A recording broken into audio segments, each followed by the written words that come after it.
Today's shiur begins 8 lines from the top of Daf Tzadi Aleph. You'll notice in the middle of the line in our marked Gemaras a bow tie shape. On the side of the Gemara, in our marked Gemara, you see a nosei mivneh heading, nosei the topic heading, and mivneh structural note that we have written.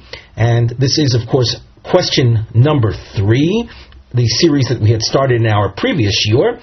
And we've written, Omra Isha Sha'omra Labayla, a woman says to her husband, Gerashtani, Hayim Hine Menes. She says, you divorced me. Is she believed? There are a number of different nafkaminas, different practical outcomes of this if you say she is believed. For example, if she is the wife of a Kohen, so he will not be able to remarry her, to take her back. This is a woman that we know to have been married once. Now, if we believe her, that will then enable her to marry someone else. So now we continue with the Gemara text itself. Ibaya laho, Omra labayla, a woman says to her husband, Gerashtani, you divorced me. Mahu, what is the din? So here we have Rav Hamnuna, that is. He tries to answer the question. You'll notice we have a marking using diamonds, and the tips of the diamonds are shaded in, but at different points. So on the side, you see that we have these feature. These are tshuvos, or these are responses. Deos hafuchos b'inyan ne'emanusa. Opposite opinions regarding her believability. There's another marking that you'll see, a double underline, and it highlights the expression de yoda ba, and this is of value for connecting the Gemara here with the Gemara later on. So now the Gemara continues. Tashma, we say Omer Rav Hamnuna, Tashma hoimeres temea ani loch. This is a quote from the Mishnah where a woman says to her husband, we saw this in our Mishnah, a woman who was married to a Kohen who said she had been raped. And the Gemara, that is Rav Hamnuna, uses this to say as follows: the afilu lemishnah achrona dekatoni lo mehemna. Even according to the latter approach taught in our Mishnah regarding a woman who makes such a claim, that she is not believed. Once again, a woman who's married to a Kohen that claims she's raped, a woman who is married to a Kohen and raped is not permitted to be married anymore. But the Mishnah Achrona says we don't believe her. Hasam hu de meshakra. There, in that case, we suspect her of lying. The yada de baila lo yada ba. She knows, she's aware that her husband doesn't know. He doesn't know the absolute facts, so she will lie, not fearing that he will catch her, so to speak, because she knows that he doesn't know what happened to her. Avolgabi gerashtani. But a woman who says to her husband, you divorced me, the yada ba. The husband knows what he did. And nevertheless, she is saying that to his face.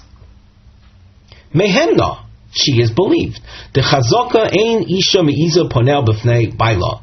There is an assumed status that women have, that they would not be so brash as to lie in front of their faces. So that if the woman is saying to her husband's face, you divorced me, she must be telling the truth. Omar le Rava. Adarabba. Rava objects. He says to the contrary. Afilu lemishnah rishona. Dekatoni mehemna. Even according to the first approach taken in the Mishnah regarding the woman who says Tamea ani loch, and the first approach said she is believed. Hasam mishum delo avido levzuye nafsha. There, why is she believed? Because if she were not telling the truth, she is basically saying something that is a source of embarrassment to her.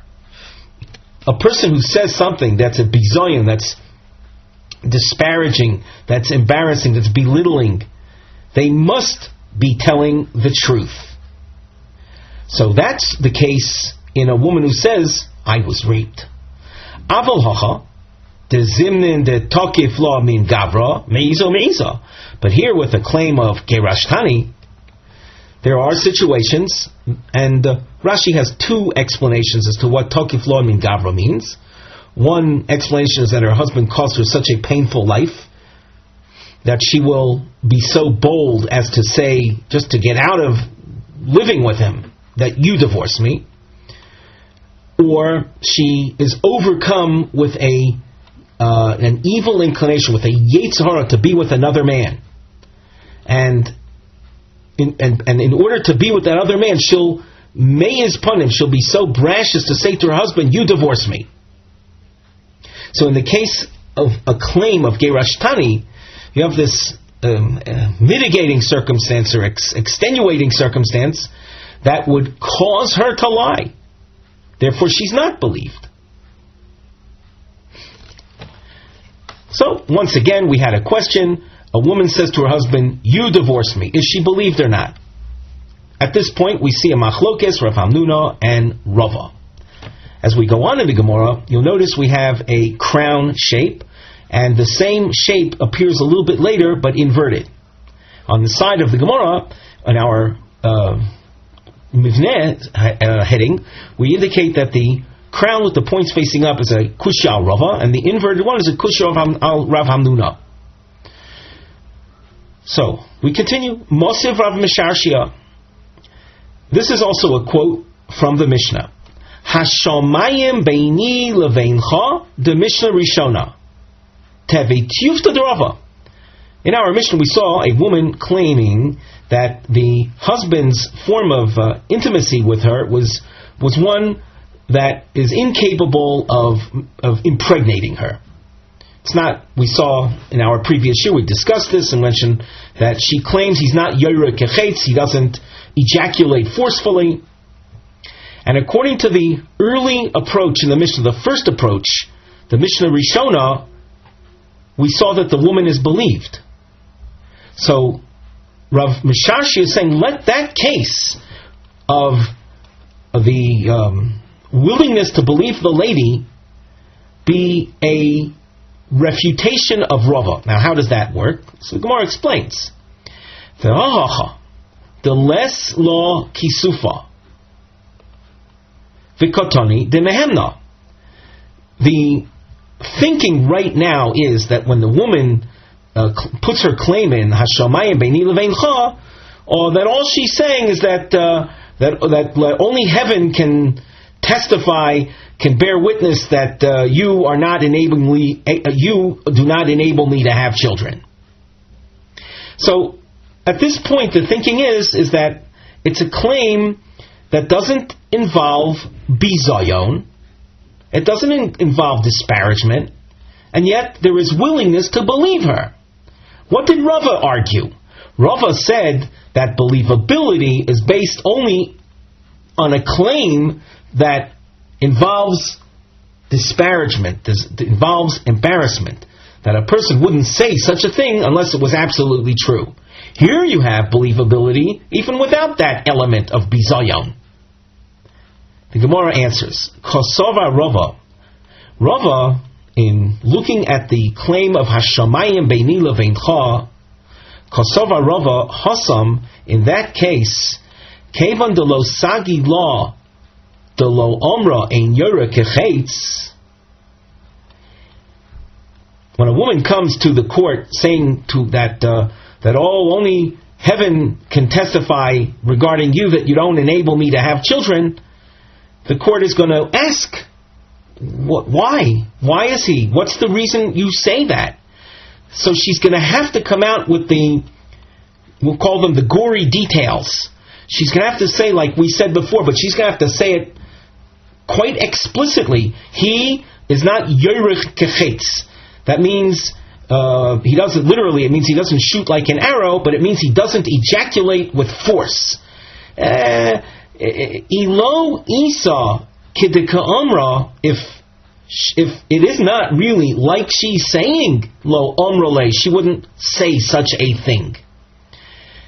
For a woman to come out in front of a court and say he's not yoyer kechetz, that in and of itself is an embarrassing thing to speak about, and hence, just like Rava argued before, that believability is achieved when one says something that otherwise would be embarrassing.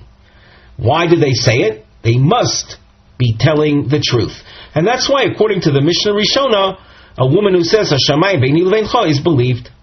So at this point, then, Rava has defended himself against the question raised on his opinion, and now the inverted crown shape is being proposed as a question on Rav Hamnuna.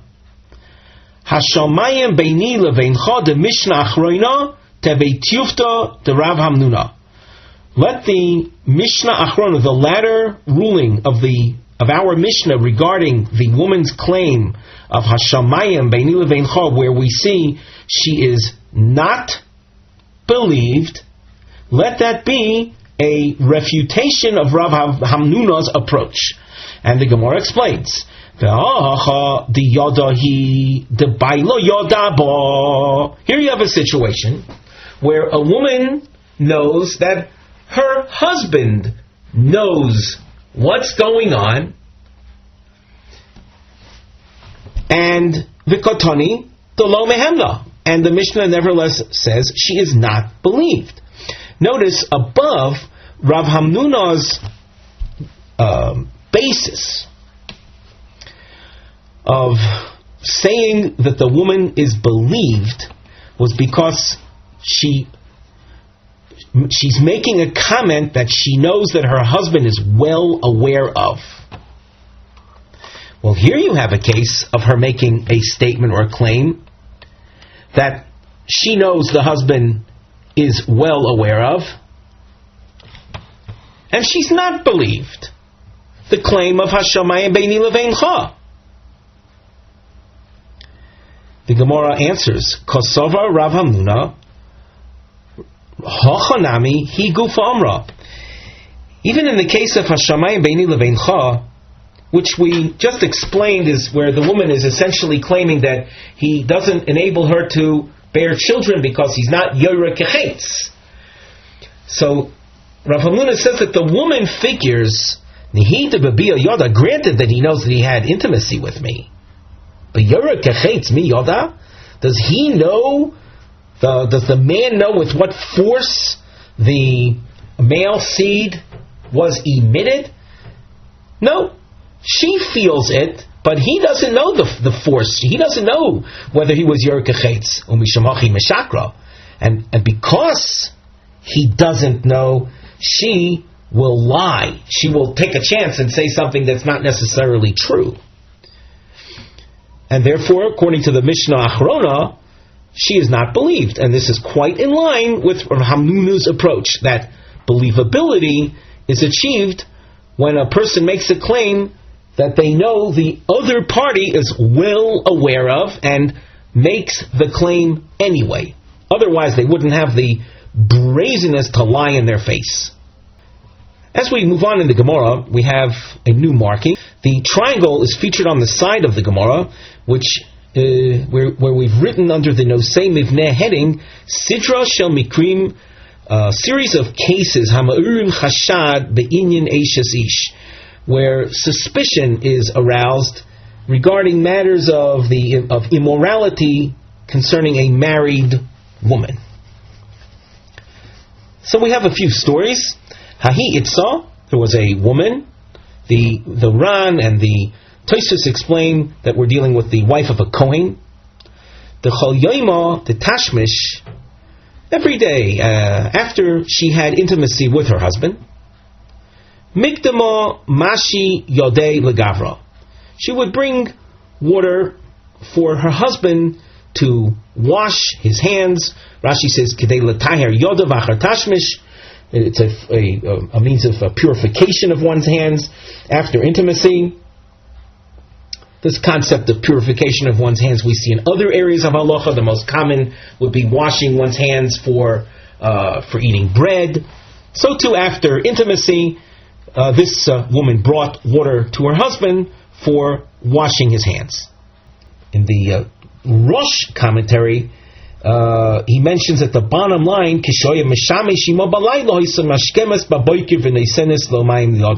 when they had intimacy at night, so early in the morning she would bring water for him to wash his hands. Yom Echad, one day,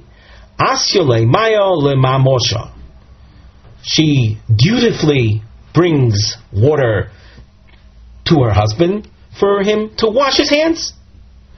Armalah, so husband says to her, what are you bringing the water for? We didn't have intimacy. Omrole, wow. So she obviously had intimacy, at least thinking or claiming that she had intimacy with her husband. But now he's saying, I didn't have it.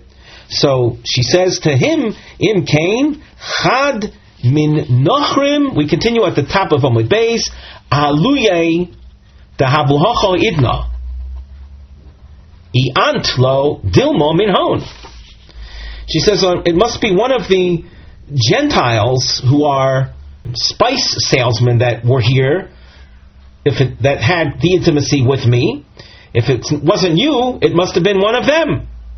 As a result of what she's saying, if you take it at face value, she's then saying that she has been rendered unfit to her husband. Following the Ran and the Tosfos that explain we're dealing with an Ashes Kohen, the wife of a Kohen. So the wife of a Kohen, even if it's something that she is unaware of, for example, the case of rape, will render her unfit to her husband. Here she's saying that she had intimacy, though unintentional, she had intimacy with a Gentile. That would render her unfit to her husband. So, how are we to rule? Omar Rav Nachman, Eineho nosno bi'acher, v'les bo mashosha v'mila. Rav Nachman, in following the spirit of the Mishnah Achrona, the latter ruling that we saw in the Mishnah, says she is not believed. She is saying what she's saying because she's probably been infatuated or seduced, so to speak, by the likes of someone else. In other words, she's interested in leaving her husband, and she fabricated this whole story in order to get away from her husband. So we don't believe her. Hahi itza delo hava bedicha daita bahadi gavra.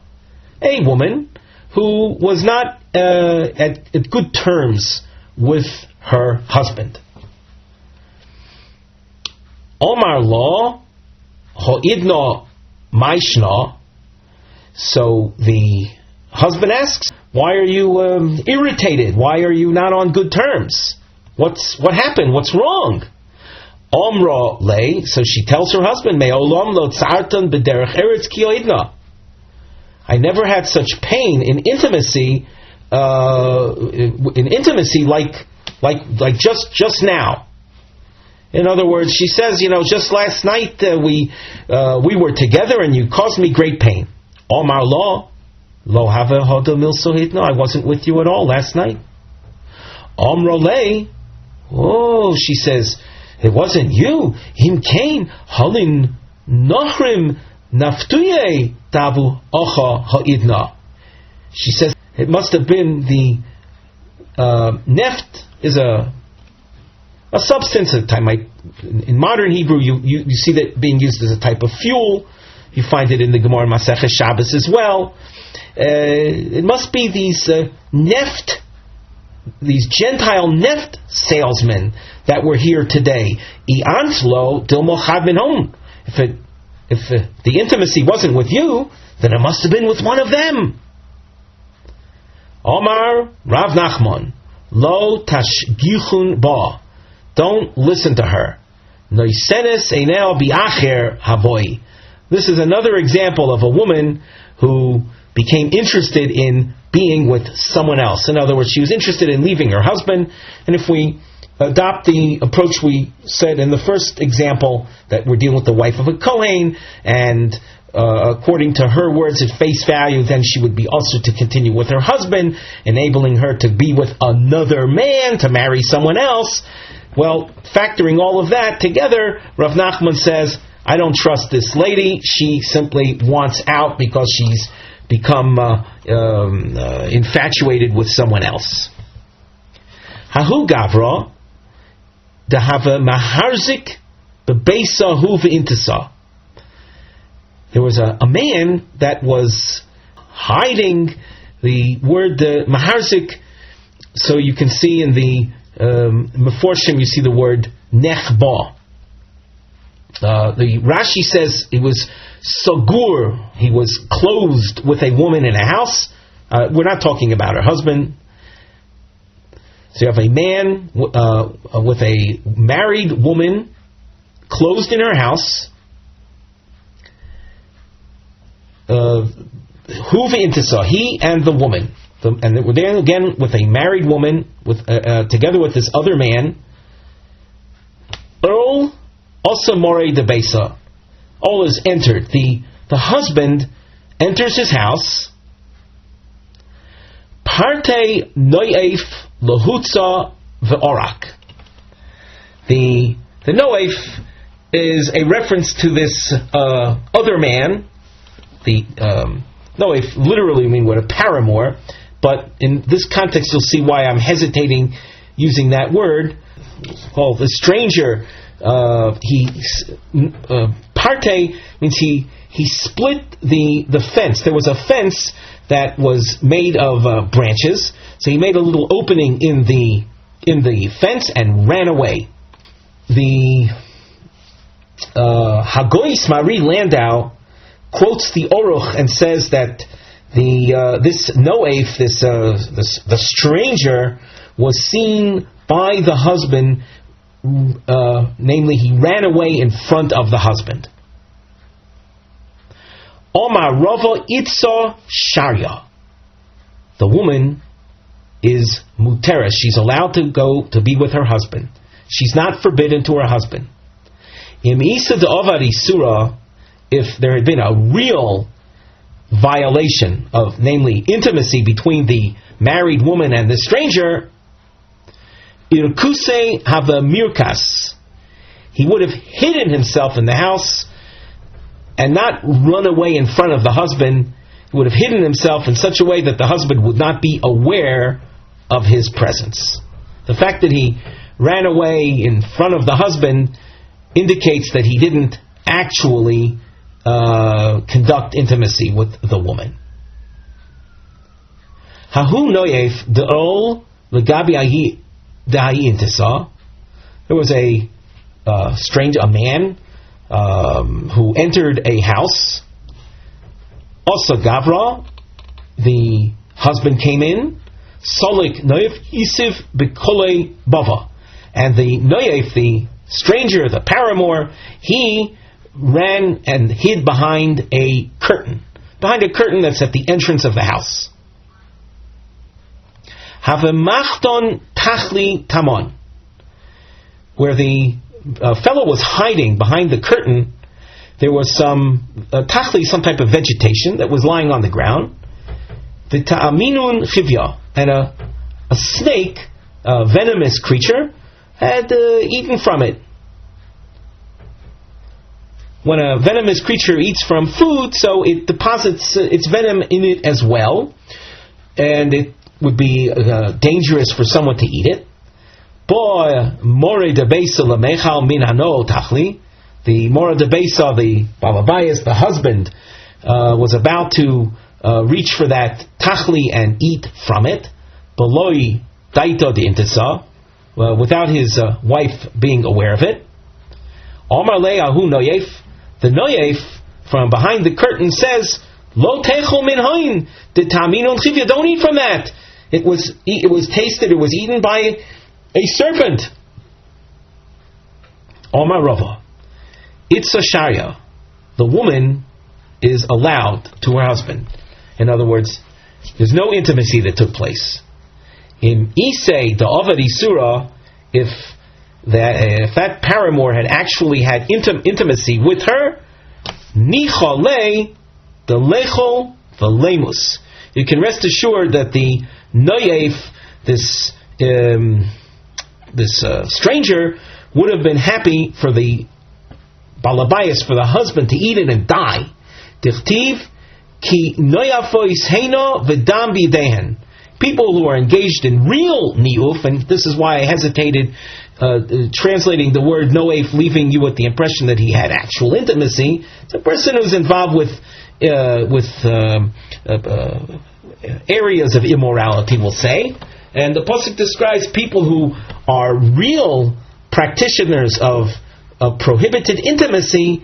They have blood on their hands. They are willing to murder. They're willing to kill. So this man was saving the life of her husband, indicating that he wasn't a real noef. He wasn't a real practitioner of forbidden intimacy. The Gemara, upon hearing this story, says, Pshita, it's obvious. Do I really need Rava to rule that a guy who shouts from behind from wherever he is, saying, "Hey, don't eat from that.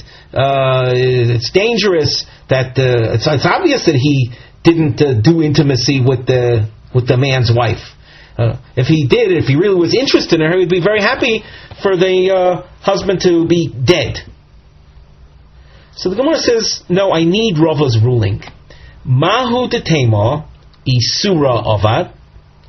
I might have thought that this man really did have intimacy with her. V'hai domar lei, and that which he said, don't eat from it. In other words, that which he protected the husband to keep him alive, the nicha le delole musbal. He would be happy for the husband to remain alive, not to die.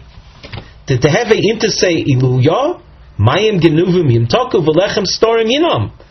That way, the woman that he is so interested in, the woman that he has intimacy with, is a married woman, remains a married woman, and every time the paramour would have intimacy with her, he'd be having intimacy with the forbidden. And the forbidden tastes sweeter. Stolen waters are sweet, as the pasuk says. So that this was an alternative way of looking at things. That the noef's interest in preserving the husband is not an indication of his innocence, but to the contrary, he is a practitioner of forbidden intimacy and wants the husband to remain alive so that he can enjoy the taste of stolen waters. Komash malon. So Rav informs us that we are not to reason that way, but rather she is muteres. The Tosfos adds a little more explanation. The very bottom line of the Tosfos commentary, he says, "Mayim genuvim yimtoki domar Sanhedrin." The Gemara in Sanhedrin says, "Nital tam bia v'nitan liyoyve avera." That at a certain point in time, the ultimate, the true pleasure in intimacy is experienced only when it's done under forbidden circumstances. So there is such a statement. There's such a, we'll say, a reality.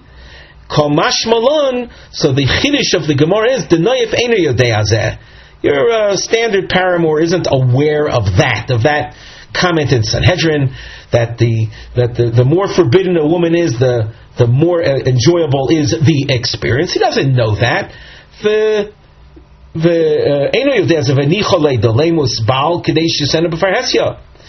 If he was a real paramour, he would be quite interested. If he was really a practitioner of immorality and really wanted her, he would be happier for the husband to be dead so that he can marry her in an open fashion. So you see that he acted to preserve the husband's life. It must be that he is not engaged in forbidden intimacy, and therefore the woman is permitted to her husband. Namely, nothing happened. As you can see, with the help of the one above, we have merited finishing Maseches Nedarim, and we wish everyone who completed Maseches Nedarim, and especially those of you who completed it with our Daf Yomi Gemara markings shiurim, a hearty Mazel Tov. And Mirz Hashem, we will meet again at our next Masechta. With that, we conclude our shiur for today.